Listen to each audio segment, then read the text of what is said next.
Hello दोस्तों, स्वागत है आप सभी के इस कहानी 369 में। तो चलिए आज की कहानी शुरू करते हैं। 17 साल में ही रितु की शादी तय कर दी गई। आज रितु की शादी है। अपनी अम्मा के मुंह से ये शब्द सुनकर रितु ने अपनी आंखें बंद कर ली और उसकी आंखों में ठहरे हुए आंसू उसके गालों पर लुढ़क गए।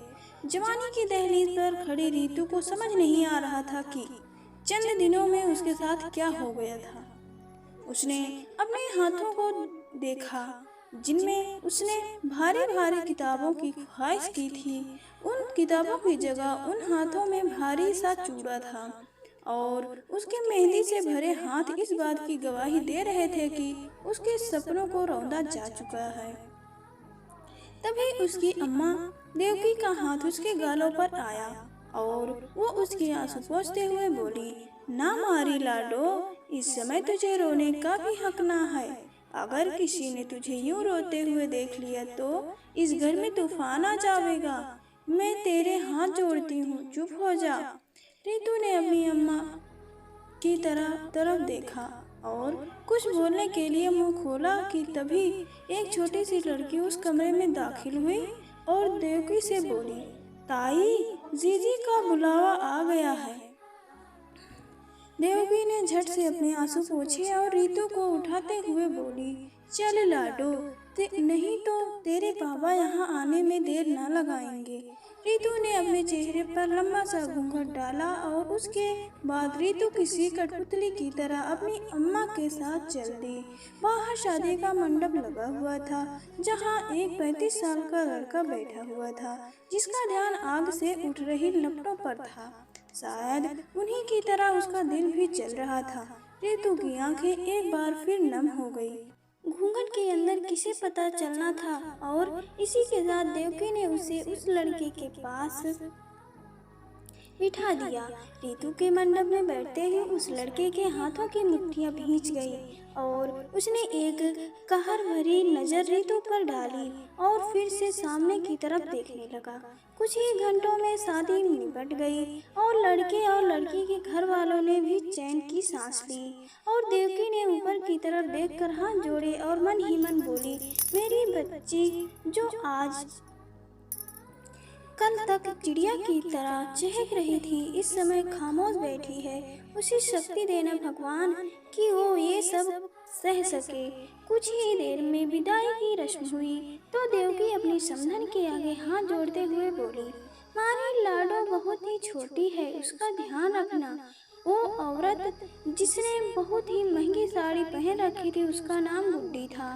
तंजिया हंसते हुए बोली, हमने तो आपकी सबसे बड़ी बेटी को भी रानियों की तरह रखा था पर उससे ही हमारा राजपाट राज न आया, इसलिए तो आपके और हमारे मुंह पर काली पोत कर अपने यार के साथ भाग गई।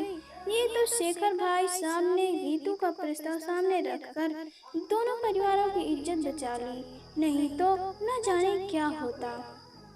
देवकी ने शर्मिंदगी से अपना सिर झुका लिया और गुड्डी हाथ जोड़कर एक कार में जाकर बैठ गई और इसी के साथ गाड़ियों का काफिला निकल पड़ा। उत्तर प्रदेश के कमालपुर नाम के एक छोटे से गांव से जयपुर के लिए कार में रोते रोते न जाने रितु की आंख कब लग गई। आखिर सफर ही इतना लंबा था। 10 घंटे का सफर किसी और के लिए ना सही पर रितु के लिए तो मायने रखता था। 17 साल की उम्र में इतनी लंबी ये रितु की पहली यात्रा थी, वो भी उसके साथ जो गत 5 वर्षों से उसका जीजू था। उसके सबसे बड़े जीजू, अंतिम जीजू। उन्होंने एक बार खुद ही रितु को अपने पास बिठाकर कहा था कि जीजा जी थोड़ा पुराना सा लगता है, कम से कम तुम तो मुझे जीजू बुलाओ। और रितु ने भी खिलखिलाकर उनकी बात पर सहमति जताई थी। वो रितु जो कल तक अंतिम के लिए एक बच्ची के समान थी आज उसकी बीवी थी और इस बात का एहसास होते ही अंतिम का चेहरा गुस्से से लाल हो गया था। उसने खींचकर अपना हाथ कार की खिड़की पर मारा पर उस आवाज से रितु की आंख न खुली। जबकि ड्राइवर के साथ वाली सीट पर बैठी गुड्डी ने पीछे मुड़कर देखा और अंतिम को घूरा जिससे अंतिम एक पल के लिए सकपका गया और सीधा होकर बैठ गया। और कुछ देर बाद उसने भी सीट के पीछे सिर टिकाया और अपनी आंखें बंद कर ली। सुबह के 8 बज रहे थे जब कारों का काफिला जयपुर के मयूर बाग की एक बड़ी सी हवेली के बाहर रुका। और कार के रुकते ही एक झटके के साथ रितु की आंख भी खुल गई। कुछ पल का समय तो उसे समझने में लग गया कि वो इस समय कहाँ है। रितु ने आसपास नजरें घुमाई और अपने पास बैठे अंतिम को देखकर सहसा ही उसे कल हुई अपनी शादी की याद आ गई। उसने एक नजर खिड़की से बाहर डाली। सामने एक सफेद रंग से पुती हुई बड़ी सी हवेली थी, जिसे देखते ही रितु के चेहरे पर मुस्कान आ गई। वो फौरन ही अंतिम की तरफ मुड़ी और चहकते हुए बोली, जीजू, क्या यही आपकी नई हवेली है? अंतिम अचानक रितु का सवाल सुनकर चौंक पड़ा और गौर से उसे देखने लगा। ठीक उसी पल आगे बैठी गुड्डी की आवाज रितु के कानों में पड़ी, ये सॉरी, अब वो धारा जीजू ना है, धारा पति है। अचानक आई गुड्डी की सख्त आवाज से रितु जैसे वर्तमान में लौटी थी। उसने अब अंतिम की तरफ देखा और सच्चाई का पता चलते ही खुद में ही सिमट गई। अंतिम को ये बिल्कुल ही नागवार गुजर रहा था, पर आखिर करता भी तो क्या? उसके बस में कुछ भी तो नहीं था। अगर होता तो वो ये ना होने देता। खैर, कुछ ही देर बाद रितु को अंतिम के साथ कार से बाहर निकाला गया और गुड्डी ने आरती की थाली मंगवाकर उसकी आरती उतारी। और वो कुछ इस तरह उसकी आरती कर रही थी जिसे नई बहू का स्वागत तो बिल्कुल नहीं कह सकते, बल्कि ये सब सिर्फ एक खाना पूर्ति के लिए था। इसके बाद और कोई रस्म नहीं हुई और फिर से गुड्डी की आवाज वहाँ गूंज उठी। गुड्डी ने बोला, मुरली, जा उस छोरी ने ले आ। गुड्डी ने हवेली की सबसे पुरानी नौकरानी मुरली को आवाज लगाते हुए कहा, जो उनकी पुरानी हवेली से यहाँ सभी घर वालों के साथ आई थी। बाकी अभी तक कोई भी पुराना नौकर नहीं आया था। रितु बस नजरें झुकाए खड़ी थी। उसकी उत्सुकता बस पलकें उठाकर इधर उधर देख लेती तो उसका सामना गुड्डी की कहर भरी आंखों से हो जाता और वो फौरन ही अपनी पलकें झुका लेती। रितु तो गुड्डी को तब से ही नापसंद करती थी जब से उसकी सबसे बड़ी बहन गायत्री की शादी अंतिम के साथ हुई थी। वो कुल मिलाकर 4 बहनें थीं, जिनमें रितु सबसे छोटी थी। वो हमेशा ही गायत्री की गुड्डी की बुराई करती, क्योंकि गुड्डी के अंदर शुरू से ही उसे चुड़ैल नजर आती थी, जो सिर्फ उसकी जीजी पर हुक्म चलाती थी, जो उसे कतई पसंद नहीं आता था। पसंद तो गुड्डी भी रितु को नहीं करती थी। कारण था रितु का जरूरत से ज्यादा चुलबुला और मुंहफट होना। उसके जो दिल में होता था वही जुबान पर, जो गुड्डी को रास नहीं आता था। खैर, अभी रितु दरवाजे पर ही खड़ी थी कि मुरली एक नन्ही सी बच्ची को अपनी गोद में लिए चली आई। गुड्डी ने उस बच्ची और रितु को आगे बढ़ाते हुए बोली, ये रही जिम्मेदारी जो थारी जीजी ना जाने किसके भरोसे यहाँ छोड़कर फुर्र हो गई। रितु ने गुड्डी की तरफ देखा और फिर उस बच्ची की तरफ। उसे तो समझ ही नहीं आ रहा था कि गुड्डी के कहने का क्या मतलब है और ये बच्ची किसकी है, रितु या उसके घर वालों को। घर वालों को तो इसकी कोई भी जानकारी नहीं थी। इतना बोलकर गुड्डी ने उस बच्ची को ऊपर से ही छोड़ दिया, जिससे रितु की आंखें बड़ी हो गई। हैरानी से उसका मुंह खुल गया और अगले ही पल अंतिम ने उस बच्ची को पकड़ लिया, नहीं तो वो नन्ही सी जान जमीन पर गिर गई होती। अंतिम ने एक बार गुड्डी की तरफ नफरत भरी नजर डाली और फौरन ही आगे बढ़ गया। उन दोनों के बीच गठबंधन होने के कारण रितु भी उसके साथ ही खिंचती चली गई और गुड्डी अंतिम के पिता दीनदयाल और हवेली के बाकी के सदस्य इस नज़ारे को देखते रहे और धीरे धीरे करके सब अपने कमरों में चले गए। बच्चे गए थे तो दक्ष और राधिका, जो अंतिम के चाचा चाची के बच्चे थे। राधिका तो शादीशुदा थी, पर दक्ष एक 24 साल का लड़का था, जो विदेश में पढ़कर कुछ महीने पहले ही लौटा था और उसकी नीयत तो रितु को देखकर ही खराब हो गई थी। राधिका भी एक बहुत ही चालाक लड़की थी, जो रितु को परेशान करने के नए नए तरीके अपने दिमाग में भरे हुए थी। दक्ष की नज़र ऊपर अंतिम के कमरे की तरफ थी और वो धीरे से बोला, मजा आने वाला है। अंतिम अपनी बेटी को लेकर अपने कमरे में पहुंचा और उसे पालने में लिटा दिया। एक झटके के साथ वो पीछे मुड़ा तो अपने साथ खींची आ रही रीतू से टकराते टकराते बचा। रीतू जब एकदम से सकपका गई तो अंतिम ने कभी सोचा भी नहीं था कि वो रीतू के साथ यूं एक कमरे में रहेगा, पर अब स्थितियों से समझौता करने के अलावा और कोई चारा भी तो नहीं था। उसने तो हमेशा ही रीतू को एक बच्ची के रूप में देखा था। अचानक ही उसकी नजर रीतू के छोटे से चेहरे पर चली गई। रीतू की आंखें रोने और सोने की वजह से हल्की लाल हो रखी थी और वो हड़बड़ाते हुए अंतिम को देख रही थी। उसका चुलबुलापन अंतिम को हमेशा से ही पसंद था, पर आज वो उसके सामने खामोश सी खड़ी थी। और ये जो उन दोनों की शादी हुई थी, ये अंतिम ने किन परिस्थितियों में की थी, शायद इस समय वो रीतू को समझा नहीं पाता, क्योंकि उसके हिसाब से रीतू इन सब के लिए बहुत छोटी थी। वो तो रीतू से कितना बड़ा था, पर फिर भी इस मामले में उसके घर वालों ने उसकी एक ना सुनी, तो रीतू की तो खैर कौन सुनता। अंतिम ने अपना हाथ बढ़ाया और अपना और रीतू का गठबंधन खोल दिया। रीतू ने एक बार अंतिम को देखा और फिर पालने में लेटी उस बच्ची को। अंतिम जानता था कि इस रिश्ते से जब उसे खुद को इतनी घबराहट हो रही है तो रीतू पर क्या बीत रही होगी। वो खुद को सहज करने के इरादे से धीरे से बोला, दुनिया के सामने हमारा रिश्ता बेशक बदल गया है, पर हमारे बीच कुछ नहीं बदला है। तुम मेरे सामने वैसे ही रह सकती हो जैसे पहले रहा करती थी। अपनी बात कहकर अंतिम ने रीतू की तरफ देखा, जिसके चेहरे पर हल्की मुस्कान उभर आई थी। उसे सहज देखकर वो भी शांत सा हो गया। अगले ही पल रीतू ने पालने की तरफ देखा और फिर अंतिम की तरफ। अंतिम उसकी आंखों के इशारे से उसका सवाल समझ गया था। उसने बताया, इसका नाम पीहू है, गायत्री ने ही इसका नाम रखा था। रीतू हैरानी से अंतिम की तरफ देखती हुई, पर जीजी ने तो इस बारे में हम लोगों को कुछ भी नहीं बताया था। अब अंतिम रीतू से नजरें चुराता हुआ इधर उधर देखने लगा और रीतू अब दोबारा बोली, अच्छा अब मैं समझी, जरूर उस चुड़ैल ने मना किया होगा। रीतू की बात सुनकर अंतिम चौंक कर बोला, कौन चुड़ैल?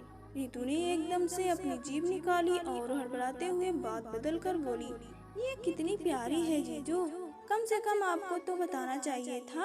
अंतिम ने उसकी बात सुनकर कुछ बोलने के लिए मुंह खोला ही था कि तभी दरवाजे पर दस्तक हुई।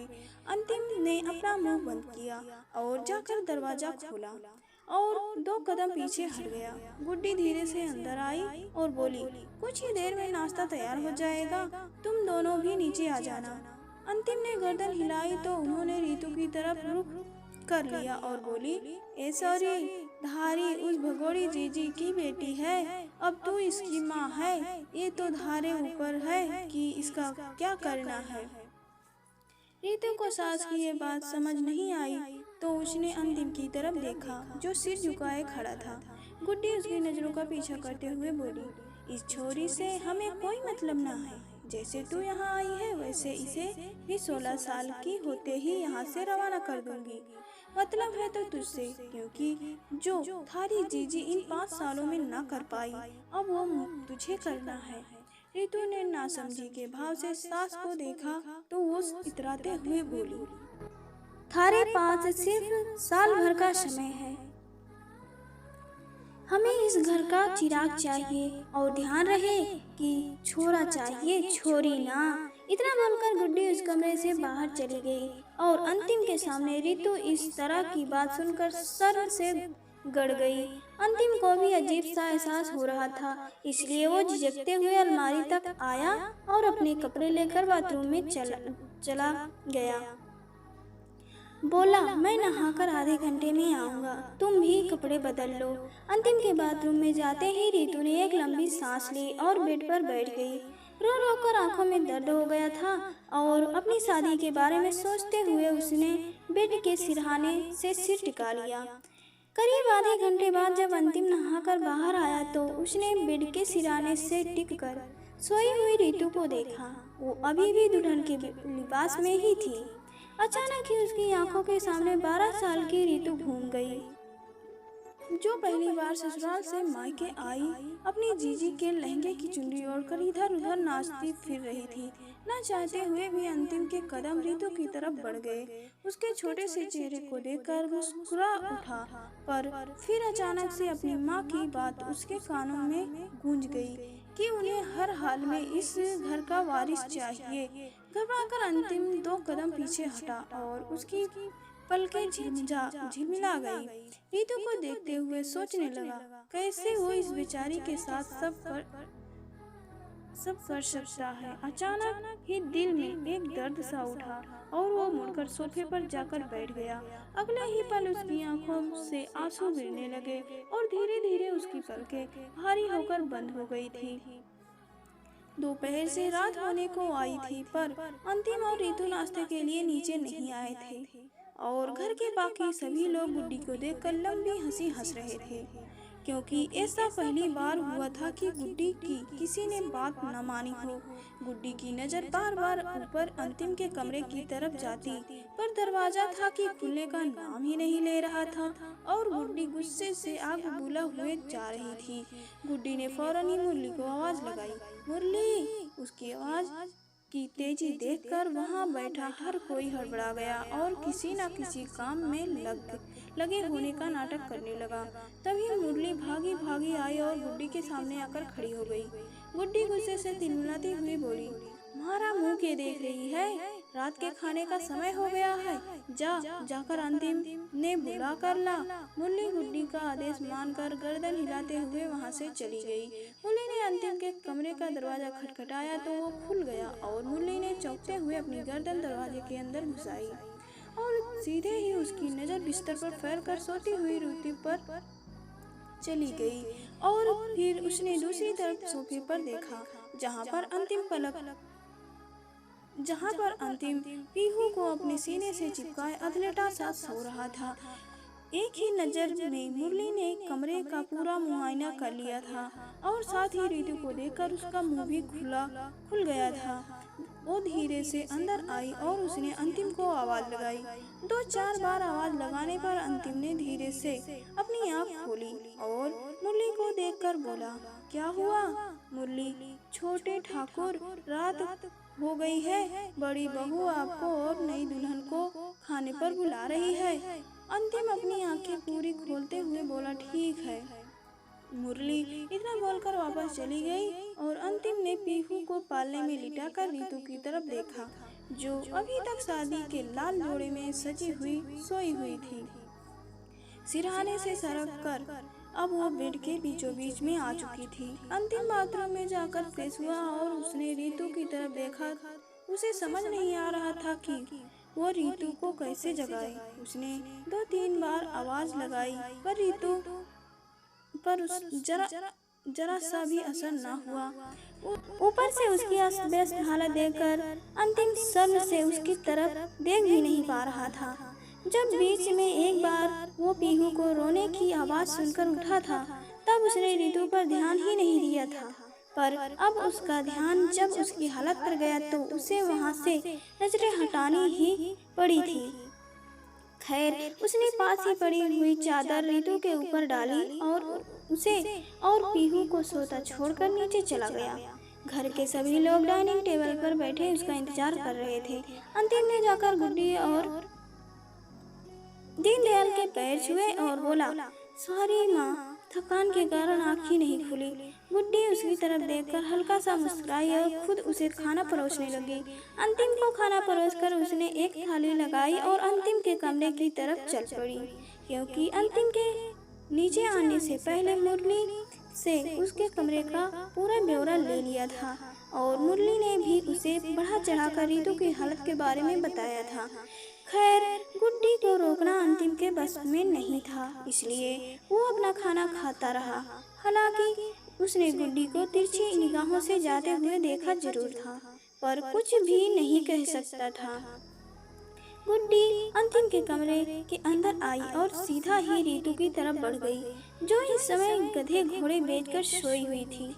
गुड्डी ने खाना एक तरफ रखा और चादर हटाकर उसकी हालत देखी, क्योंकि मुरली ने उसे बताया था कि चादर बेड के एक कोने में पड़ी थी। उसका लहंगा उसके घुटनों तक पहुंचा हुआ था और ब्लाउज की डोरी भी खुली हुई थी। एक कंधे से ब्लाउज थोड़ा सा नीचे सरका हुआ था और चुनरी बेड से नीचे गिरी हुई थी।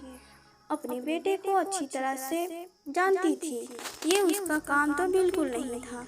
हाँ, पर इस समय रितु के इस बेपरवाह से अंदाज के कारण उसे गुस्सा होना चाहिए था, पर उसके उलट वो खुश थी। रितु को उठाने के लिए उन्होंने उसे कोई आवाज नहीं लगाई, बल्कि पास की टेबल पर रखे पानी के जग को एकदम से उसके ऊपर उड़ेल दिया और अगले ही पल रितु हड़बड़ाते हुए उठकर बेड पर बैठ गई। उसे इतना भी ध्यान नहीं था कि वो बेड के कोने पर है, और जैसे ही उसकी अधखुली नजरें उसके सामने खड़ी गुड्डी पर पड़ी, अगले ही पल हड़बड़ाते हुए रितु बेड से नीचे गिर गई। और वो सिर्फ इतने पर ही नहीं रुकी, गिरते ही फौरन उठकर खड़ी हो गई, क्योंकि गिरने के दर्द से ज्यादा उसे सामने खड़ी सास रूपी चुड़ैल से मार पड़ने का डर था। गुड्डी ने उसकी नजरों में अपना डर देखा तो उसके पास आई और उसके सिर पर हाथ फेर कर बोली, बिल्कुल इसी तरह रिझाना है तुझे अपने पति को। रितु गुड्डी की बात समझने की कोशिश करती रही और अगले ही पल सास की आवाज उसके कानों में पड़ी, और जल्दी से मुझे मारा पोता देना है, समझी के ना। अगले दिन सुबह जब रितु की आँख खुली तो कमरे में हल्का अंधेरा हो रहा था। सुबह शायद होने को ही थी। कल पूरे दिन सोने की वजह से उसे रात को खाना खाने के बाद नींद नहीं आ रही थी, इसलिए वो बस गुड्डी की बातों के बारे में ही सोचे जा रही थी। गुड्डी ने उसे कपड़े बदलकर खाना खाने के लिए बोला और खाते समय न जाने कितनी ही रातें दे डाली थी। यही सब सोचते सोचते न जाने कब उसकी आंख लग गई थी। रितु ने अपने मुंह पर हाथ फिराया और उसकी नज़र सोफे पर बैठे अंतिम की तरफ चली गई, जो पीहू को अपनी गोद में लिए नींद के आगोश में था। कल रात को वो पीहू को लेकर कमरे से बाहर चला गया था और न जाने कौन से पहर में वो वापस आया था। रितु बेड से उतरने लगी तो उसकी भारी भारी पाजेब शोर करने लगी, जिसकी वजह से अंतिम हल्का सा हिला।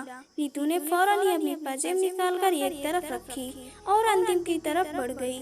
उसने एक बार अंतिम को देखा और धीरे से बोली, जीजू आप बिस्तर पर सो जाइए। यही एक लाइन वो कल रात से अंतिम के सामने रटे जा रही थी, जिससे परेशान होकर अंतिम पीहू को लेकर बाहर चला गया था। अब ये गुड्डी की बातों का असर था या रितु उनके डर से ऐसा बोल रही थी, ये तो रितु ही जाने, पर अंतिम जरूर उसकी इस हरकत से गुस्सा हो गया था और उसने कमरे से बाहर जाना ही सही समझा। रितु ने अंतिम की आंख न खुलते देख दोबारा से अपनी बात दोहराई। उसकी बात सुनकर अंतिम तो नहीं जागा, पर उसकी गोद में सो रही पीहू ने रोना शुरू कर दिया। रितु ने हल्का सा मुस्कुराकर उसे देखा और फौरन ही उसे गोद में ले लिया और उससे बोली, अरे गुड़िया रोने क्यों लगी? अब गुड़िया अपनी मासी के साथ खेलेगी। रितु बोलते हुए पीहू को लेकर मुड़ी गई और बेड की तरफ चली गई। उसके मुड़ते ही अंतिम ने अपनी आँख खोली और एक गहरी सांस ली। रितु ने पीहू को बिस्तर पर लिटाया और उससे बातें करने लगी और अंतिम ने कुछ और पल के लिए अपनी आंखें बंद कर ली। वो सो नहीं रहा था, बस कुछ पल का सुकून चाहता था जो उसे मिलता नहीं दिख रहा था, क्योंकि रितु लगातार पीहू से कुछ न कुछ बोल रही थी और पीहू भी आखिरकार उसकी बातें सुनकर शांत हो गई थी। अंतिम रितु के चुलबुलेपन से अच्छी तरह वाकिफ था। 3-4 दिनों से खामोश थी, इसलिए कसर निकाल रही थी, ऐसा अंतिम ने सोचा और एक बार अपनी आंखें खोलकर उन दोनों को देखकर दोबारा आंखें बंद कर ली। काफी देर बाद जब रितु की आवाज आनी बंद हो गई, तब अंतिम ने अपनी आंखें खोलकर उसे देखा। वो दोबारा सो चुकी थी।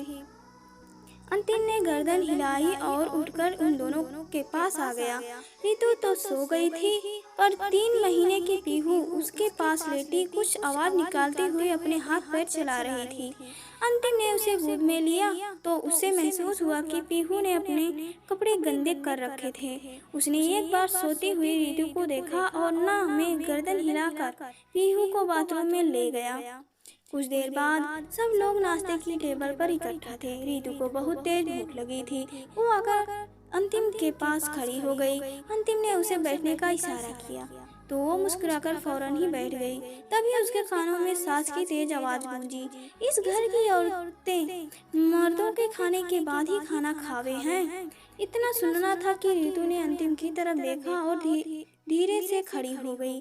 गुड्डी रितु से बोली, जाने कौन से देश से आई है, पता ना है कि आदमी के खावे बिना लुगाई के हल्के से एक निवाला तक ना उतरे है। रितु ने कुछ नहीं कहा, पर अंतिम ने हल्की सी नजर उस पर डाली तो उसे महसूस हुआ कि वो डर के मारे कांप रही थी। गुड्डी उसके पास आई और उसका हाथ पकड़ कर एक तरफ को कस करते हुए बोली, अब खड़ी क्या है, चल जल्दी से अपने पति को खाना परोस दे। पति का नाम सुनकर रितु एक बार फिर उलझ गई। अचानक ही उसे अंतिम का ध्यान आया और उसने अंतिम की तरफ देखा और बोली, पर जीजू की थाली तो भरी हुई है। अगले ही पल गुड्डी उस पर दांत पीसते हुए दहाड़ी, वो धारा जीजू ना है। उनकी तेज आवाज सुनकर वहाँ हर कोई कांप गया और रितु तो डर के मारे रोने लगी।